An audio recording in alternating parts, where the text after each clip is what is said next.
اعوذ باللہ من الشیطان الرجیم بسم اللہ الرحمن الرحیم۔ سب سے پہلے آپ درود پاک پڑھ لیں۔ اللہم صلی علی محمد وعلی آل محمد کما صلیت علی ابراہیم وعلی آل ابراہیم انک حمید مجید۔ اللہم بارک علی محمد وعلی آل محمد کما بارکت علی ابراہیم وعلی آل ابراہیم انک حمید مجید۔ دوستان محترم، آج ہم آپ کے لیے اللہ تبارک و تعالیٰ کے اسم اعظم کا ایک وظیفہ لے کر آئے ہیں کہ جو آدمی پریشان ہے، جس لحاظ سے بھی پریشان ہے، کاروبار کی وجہ سے، دکان کی وجہ سے ان کا کام نہیں بن رہا، تو اللہ تبارک و تعالیٰ کے ایک اسم اعظم سے اللہ تبارک و تعالیٰ اس میں خیر و برکت عطا فرمائے گا، اور ان کا جو کام بند ہوا ہے اللہ تبارک و تعالیٰ اسے چلا دے گا، اور جس بھائی کو نوکری نہیں مل رہی اللہ جل شانہ اپنی رحمت کرے گا اور اسے اچھا کاروبار مل جائے گا۔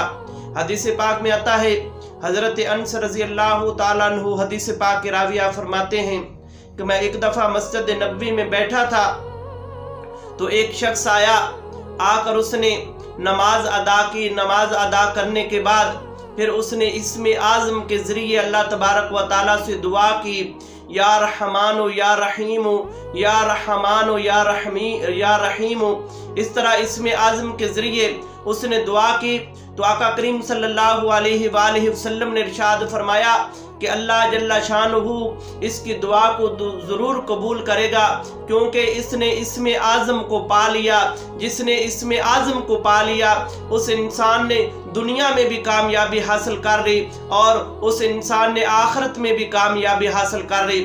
میں نے عرض کی، یا رسول اللہ، اسم اعظم اللہ تبارک و تعالیٰ نے کہ پیارے پیارے نام سے جب اللہ تبارک و تعالیٰ سے دعا کی جائے تو اللہ تبارک و تعالیٰ اس انسان کی دعا کو ضرور قبول کرتا ہے۔ میرے آقا کریم صلی اللہ علیہ وآلہ وسلم نے ارشاد فرمایا کہ جب اللہ تبارک و تعالیٰ سے دعا کرو تو اس کے اسم اعظم کے ذریعے سے دعا کیا کرو، اللہ تبارک و تعالیٰ اس کی دعا کو قبول کرتا ہے۔ اور آج ہم آپ کے لیے ایک وظیفہ لے کر آئے ہیں جو کہ اللہ تبارک و تعالیٰ کے نام ہے، اسم اعظم ہے۔ تو پڑھنے کا طریقہ کار یہ ہے کہ دوستان محترم، جب بھی آپ کوئی وظیفہ کریں تو شرط یہ ہے کہ 5 جگانہ نماز جو ہے وہ ادا کرنی ہے۔ نماز دونہ جہانہ کی کامیابی ہے، نماز کے بغیر کوئی وظیفہ جو ہے وہ کامیاب نہیں ہوتا۔ اس لیے 5 جگانہ نماز ادا کرنے کے بعد پھر آپ نے 3 تسبیح صبح پڑھنی ہے، اول آخر درود پاک کے ساتھ، یا رزاق یا حبیب۔ آپ نے 3 تسبیح شام کو پڑھنی ہے، یا رزاق یا حبیب۔